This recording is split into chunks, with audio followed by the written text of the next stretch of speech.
Well, one thing about this time of year that sucks is it gets dark so stinking fast. So look at doing, got the Lennox pulled out. I have this bastardized carrier tall sucker. Essentially, the compressor and variable frequency drive that I added is identical to what's in this Lennox that's been running for at least 3 years now, I think. Oh, more than that. Because I got that where I used to work, and I haven't been there for almost 4 years. So this is kind of the same setup. This is the one where last year, somebody reminded me, it might have almost been 2 years ago, I had this actually hooked up like I do right now, all piped in. Get ready to start it, put the power to it, bang! And what it was the DC power I took out of the variable frequency drive, go through a little board that just kind of adapted over to the DC power that goes into this IPM, inverter power module for the fans, right? It went kaboom and it arc flashed. I mean, it literally arc flashed and did that. And there was nothing wrong with this afterwards, but it fried the rectifier and the other VFD. But what I realized that happened was the other circuit board I made, and where I set it, the trace wasn't quite heavy enough, so it popped like a fuse. I didn't lay solder over it like I did on here. So this was version 2 of that same board, which I just took out of here. This actually proved to work for me. I did have the fan running off of this earlier this year. So I got a couple rectifiers, just 2 small ones paralleled, AC in, and then it just passed through the DC to the plug that went over there. And then here was my pulse width modulation in through optical isolator, voltage dividers, all that stuff. You see the back side, I had heavy solder put over my traces. This is a board I etched myself, or actually milled in CNC. It actually worked really good. And then I had the plexiglass. I mean, I was air gapping everything, man. So you guys already saw a couple days ago, I actually powered this up, and this did run the fans and everything. So right now I got it vacuuming down, so if I do power it up and nothing blows up, it should just be off on like low pressure, high pressure switch, because the low pressure one should be open right now, which I did wire up. Took the little jumper resistor out. I do kind of cringe finish up with it at night in case anything goes wrong, but it's still starting to get buggered up because I had to redo some wires, but it's not that bad yet. I did redo this connection over here because this little terminal block I had in there, and I got some screws out. They strip real easy, and then it just sucked. But this was actually, this is the original one that went in there, L1, L2, and ground. I believe it came out of there. Yeah, that was originally over here. So this is just a big block out of like a RTU that I saved.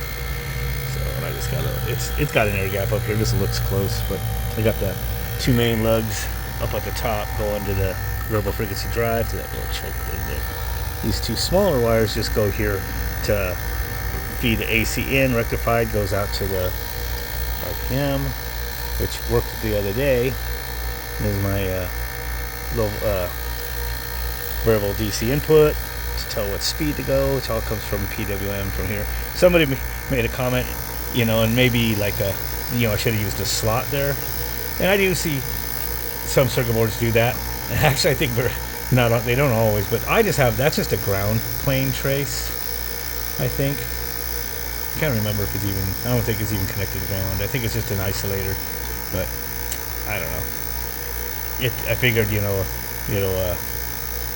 help.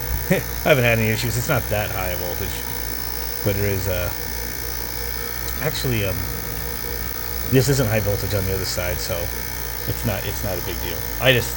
It's just that this is pulse width modulation out of the chip, and then this is voltage divider from 15 volts. It's only 15 volts between negative and the red wire here, which is 15 volts out of there.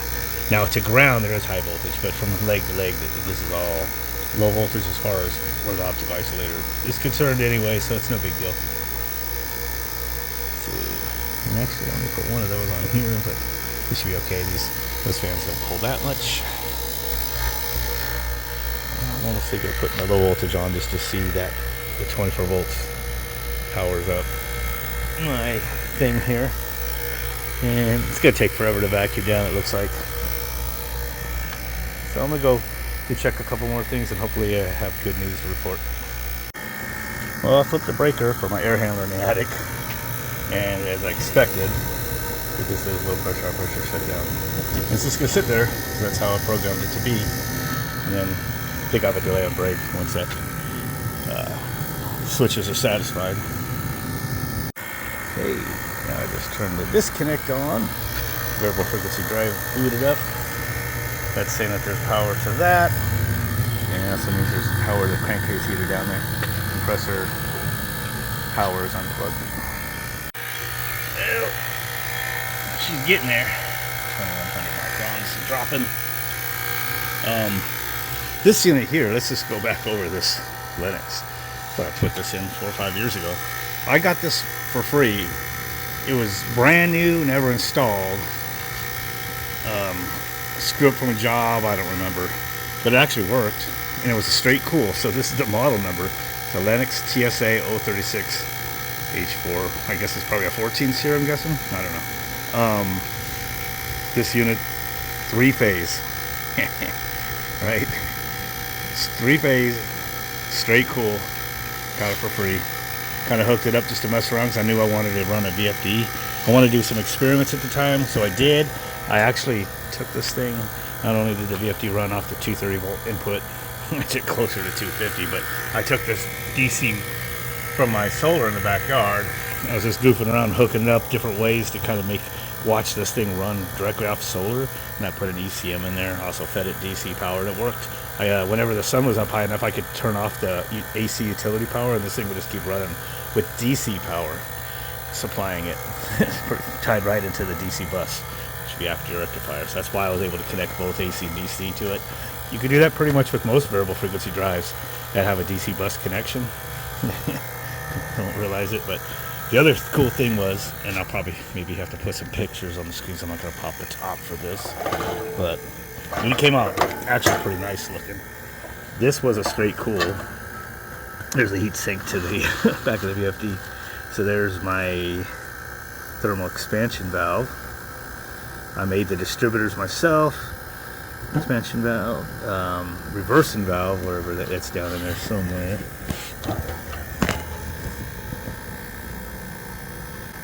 Reversing valve, there it is, upside down. It all came out nice. It all worked perfect. No problems.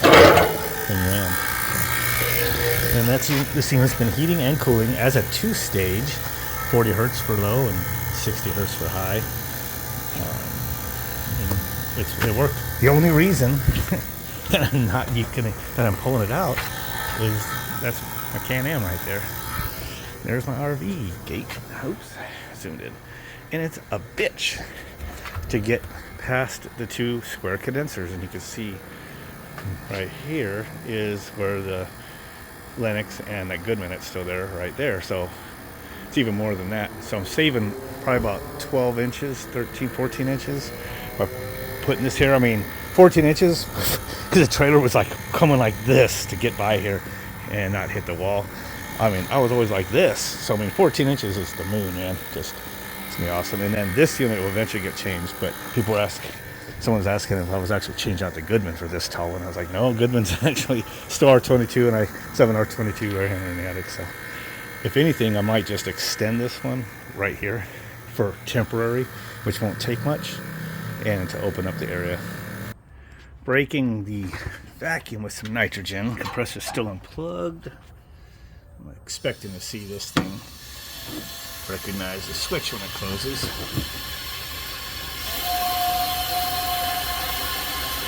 There it goes. There's the delay on brake. So I am breaking about 100 psi nitro, and then I'm going to vacuum it again.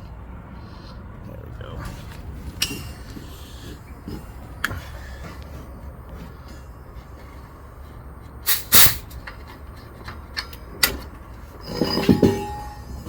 And like I said, I have shortcuts in my programs, so I could usually just push a button and skip it down. If I could reach the buttons, the wire's right in front of me. There it goes. Jumps down to 5 seconds, so that's why I went 4, 3, 2, 1. And stand by. All right, got my tablet connected, so it's on cooling. I'm going to put it back to heat, and then let's see, it's playing warm upstairs today was a pretty warm day. It's 7:20 at night, and I do not have a jacket on. It is starting to get a little on the cool side, but I just heard clicks. Oh, there goes the fans. So it should be in heat. And it should be like, that's on 60 hertz. Oh, because it went to second stage probably. Heating high. And there's my defrost timer. 90 minutes. I can change that in my settings. Here I can adjust the defrost timer, the defrost initiating set point, and also the fan speed and some other things.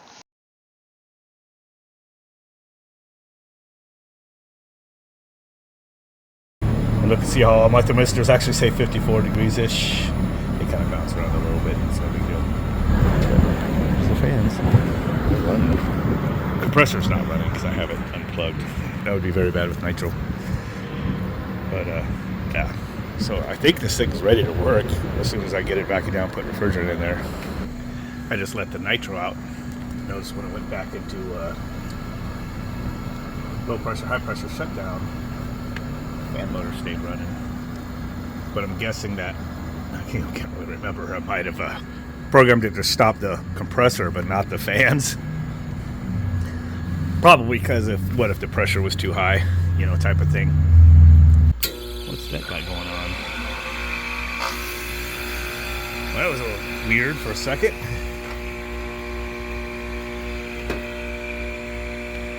It's pumping. I might have some settings off on that compressor. The VFD. Oh, it must be in heat. Nope. It is, dang it. Well, reversing valve action's backwards from what I thought it would be. So I did leave provision on the circuit board to change that. They're rocking yet. Look at line 100. They should be going unless I unplug. Nope. There they go. Low ambient is working. You see the outside air temp 50 degrees. The liquid and defrost, which are pretty close. Oh yeah, there goes some heat. They start ramping up that fan. Oh, it went up to max. But it should start backing off here after a second. You guys see what's rubbing metal on metal here. This compressor, when I move it, doesn't even change the sound, so I think the compressor's good. But something metal-wise is really humming. I don't want to hear that inside the house.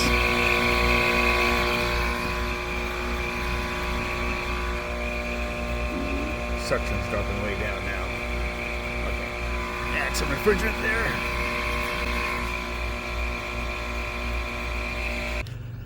Okay, the next day, I was just starting to take this thing apart because I was going to try to find out. That hum is so weird. When I start that compressor, that hum starts before the compressor even speeds up.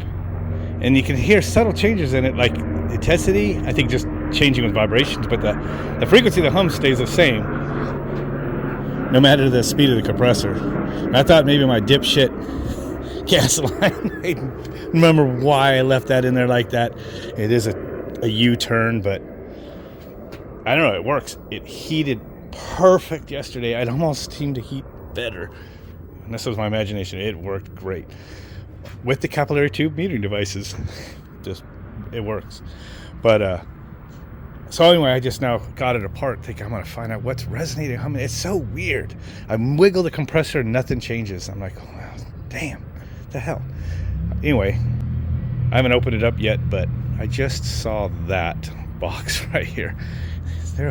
What is in there? Is there a transformer? I thought it was a crankcase heater. Is it powered up? Oh, you know what it is. Wait a minute. I hooked up the reactor.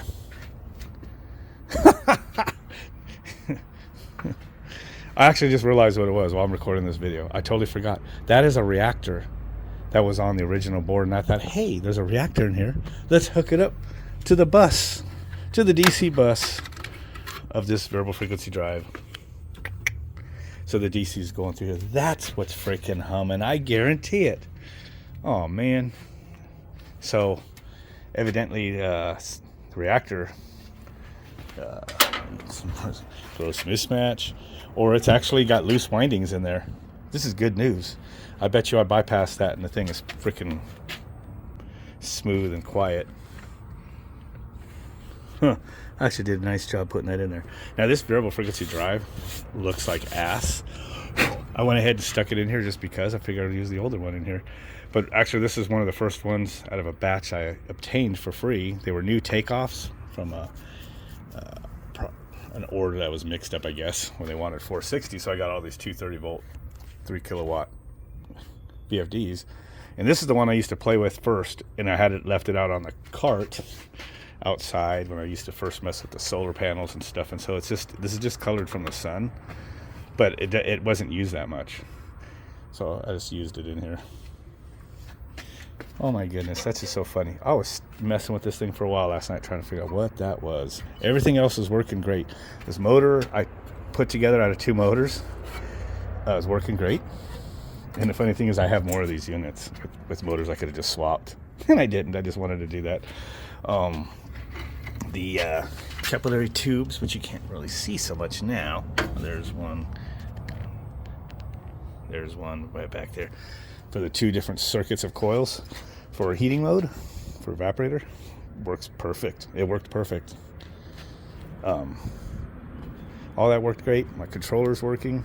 I did have to come out here though right when I first started, and I should have just put a 3 position one of these on. I don't know what happened in that order, but I put extra traces on there just in case I needed to switch from normally open to normally closed on anything, and that one I did. So I just soldered this wire on there, which just goes and plugs into power, and it reversed the operation of the reversing valve without adding another relay external to that. I'm just gonna hook the 24 volts up, which will power up my controller. Listen to that. This thing's zoomed in.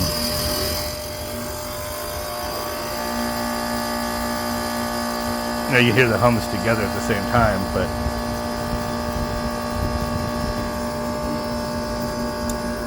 ship a little bit.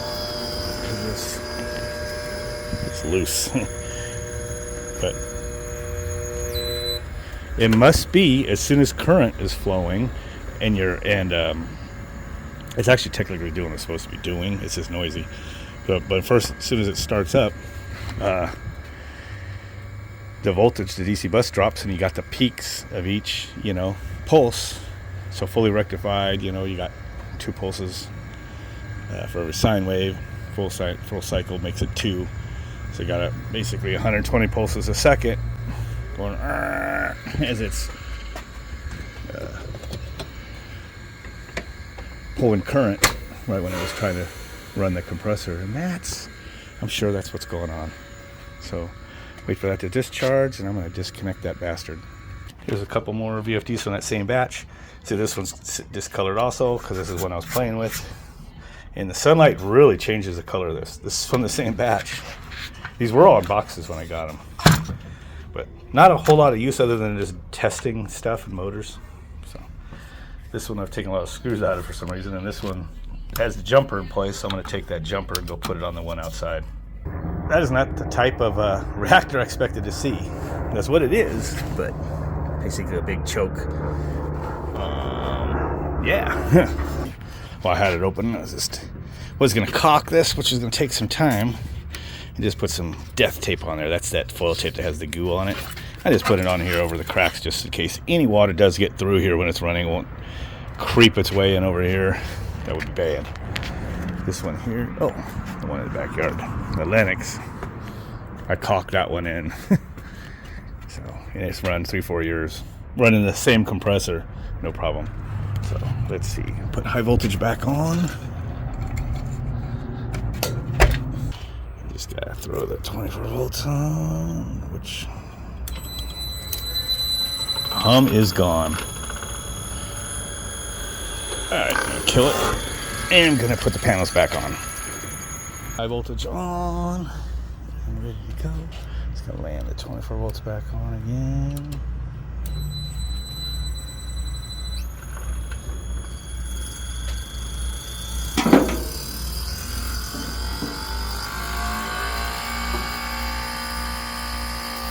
You can never hear the compressor run. And this compressor came out of a unit that had issues or something. But I think it was supposed to be a leak or something. So I got it for free. The whole thing is almost everything is for free. Everything's free. I didn't pay for nothing. Paid for the capillary tube, miscellaneous stuff. I bought the electronics I made. And I did, that's my electronic layout and design on that board, but I did have that one made and sent to me, so it would be high quality.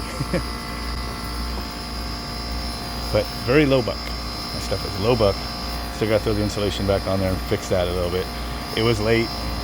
I didn't want to redo everything. I just kind of basically, each extra splice I put on there is like rings in a tree of how many times I had to take it off and put it back on. And I got these wires I kind of just pulled up out of the way, the temporary Cat 5 wires. I gotta get moved, but I gotta clean that up. So it's heating. Dude, this thing blows out some pretty cold air. I mean, the evaporator section works great. Right now we're running 2.13 kilowatts, 14.5 amps. I should zero the watt meter on that. I don't remember how.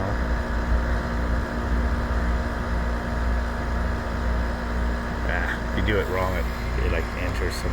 There it goes. Watt hours cleared. Power factor. Ew.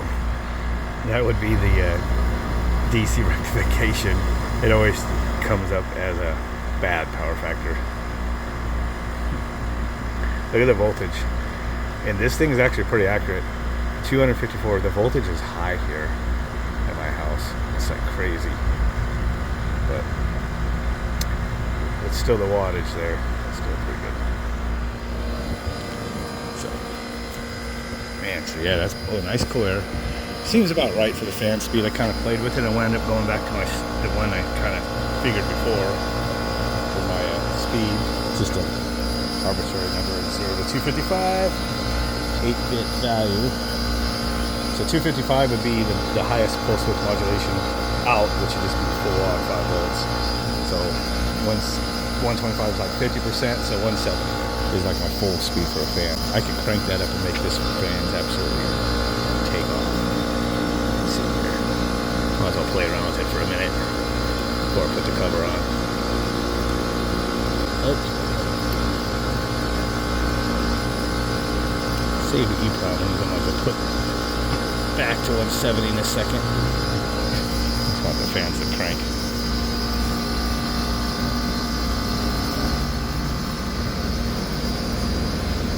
Blowing a pretty good amount of air now. It's blowing leaves and stuff over there. So that's faster. That's not even full speed, but like I said, these motors are capable of going way faster than they ever run them full tilt. So she crank it. And put it back.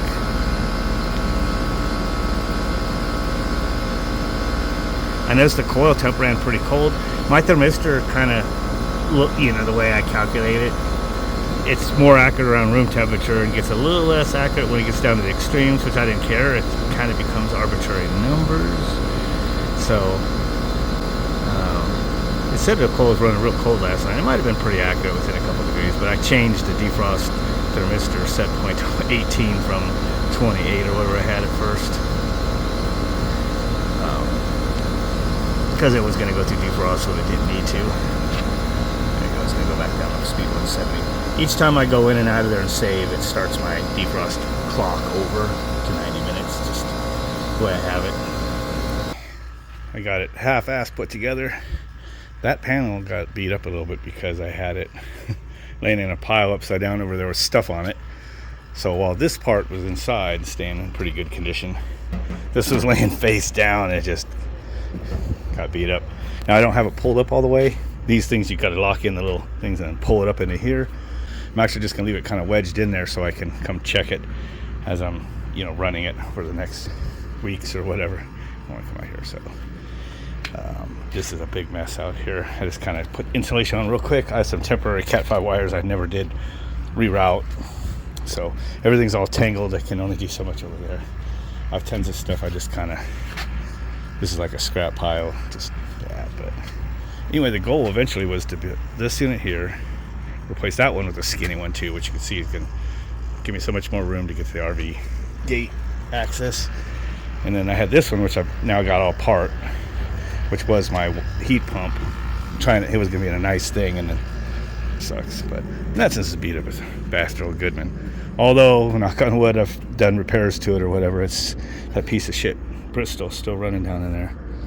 Oh look, the noise blanket's slipped off a little bit. Bastard. Anyway, I'm gonna turn this unit on, see how it sounds with the panels in place. The only thing running right now, besides the airplane above me, is this heat pump. The fan's not running, but the compressor's running. I just turned the Ecobee up. I think it's been long enough.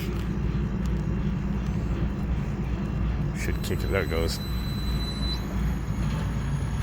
There goes the fans. Getting ready to start.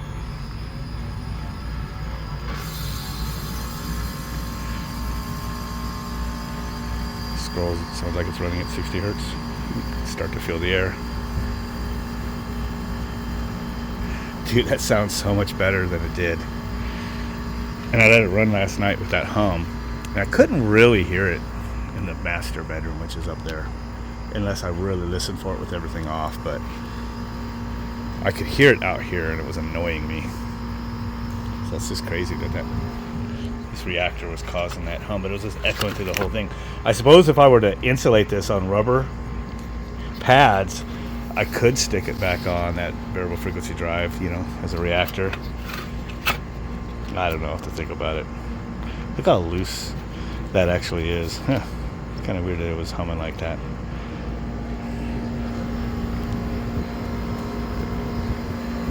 Nice. And the way I have these is this is just my master suction and liquid line. Oh, redid it. And then that just goes down to there. And then this liquid line goes down there.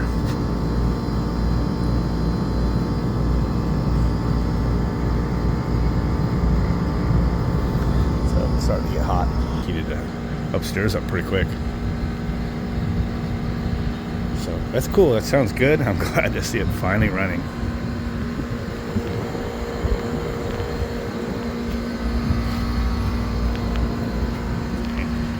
So now all I have for noise, you know, is bah! So me, that's the Goodman unit haunting your nightmares. So 2.19, 2.2 kilowatts. We'll let that sucker run. Oh, I forgot to put more of these screws over there. I had a bunch of extras. From the back grill being off, I kept on a magnet there. So I'm just gonna leave this like this for now. I'm gonna see how it goes. And if any luck, maybe later I'll build a second one and put it right here. It's just that the air handler is a R22 air handler. So when I put that Lennox, the Cube Lennox, that I put the VFD in there, 3-phase Lennox, I put that here. I did buy a new air handler that's up in my attic for this unit. So not looking forward to going up in the attic to change the other one yet. I still have daydreams since it's downstairs of just putting a multi-port on the other side, and if I ever get, you know, the thousands to spend it all at once, of just ducting in a bunch of ceiling cassettes or something and then getting rid of the air handler for the upstairs. I mean, that's upstairs for the downstairs. That'd be kind of cool. How do you feel that? Is it cold? Yes. How's it feel? Very cold, and I don't like it because it's really cold outside already, and it's colder now. It's 50 something, 60 degrees out here. It's still cold though, for us. But it is. Normal It's 100. It's working great. So that's at least 150. Touch that pipe. Science. You like science? It's okay. Get closer. Weird. I don't want to touch the pipe. It's not gonna kill you. Not that. That's electricity in there. Touch that pipe. Grab it. I can grab it. Just feel it. Feel it. Feel it. I can feel it burns. Burns. Well, that's what's heating the house upstairs. Your bedroom's downstairs, so yours still runs on this one. It goes bah. Is that good? Is that good? Ah. Is that the Goodman turd? Huh? Is that the Goodman turd? Yes, it is.